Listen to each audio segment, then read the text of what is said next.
죽음에 이르렀다가 다시 살아나는 임사체험 많이 들어보셨을 겁니다. 오늘 소개해드릴 내용은 공사 현장에서 큰 사고를 당한 최 도생님이 호흡이 정지되면서 직접 겪은 신비한 임사체험담입니다. 최 도생님이 상제님 진리를 알게 된 것은 2014년 상생방송을 통해서인데요. 과일축제에서 상제님 진리를 홍보하던 증산도 영천 화룡도장 도생님들과 인연이 시작되면서 다양한 진리서적을 읽었습니다.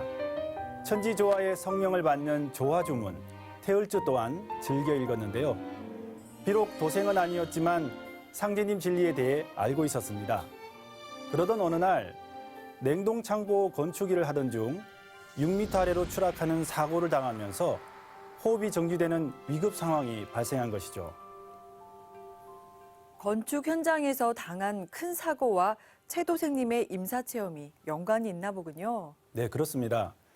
현장에 있던 최 도생님의 친구와 119 구급대원의 심폐소생술 덕분에 호흡을 되찾고 병원으로 이송됐는데요. 그 당시에 두 가지 신비한 경험을 했다고 합니다. 첫 번째는 복숭아 나무와 아름다운 꽃이 만발한 곳에서 명부사자와 16명의 신명들을 만나면서 겪은 일인데요.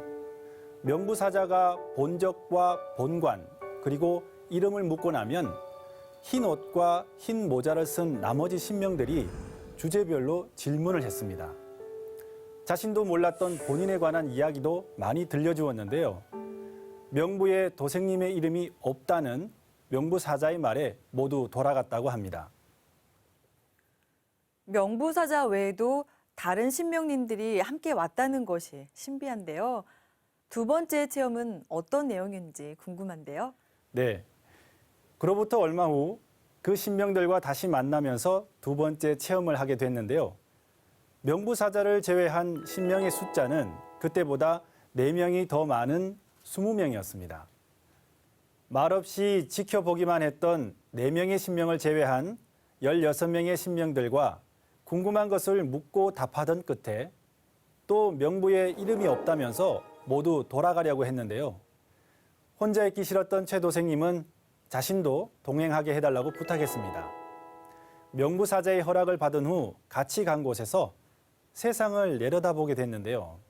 사람들의 속마음이 훤히 들여다 보였다고 합니다. 놀라는 최 도생님에게 신명들은 이제 그만 인간 세상으로 가라고 했는데요.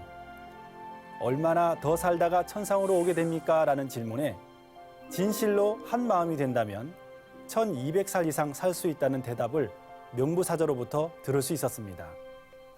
신명들도 한 마음으로 천하사 도생이 되라는 말을 해주었는데요. 그 말을 마지막으로 천상 체험이 끝나고 6주 만에 의식을 회복하게 된 것이죠. 그때 만났던 20명의 신명 중 말이 없었던 4명의 신명은 최 도생님의 조상님들이 아니었을까 하는데요. 최병기 도생님이 죽음의 경계에서 살아날 수 있었던 것은 자손을 염려하는 조상님들의 은혜와 염려불망 태울주 덕분이었던 것 같습니다. 네, 그럼 지금 최병기 도생님의 건강은 어떤 상태인가요? 네, 지금은 많이 호전되어서 예전의 모습을 되찾고 있다고 합니다.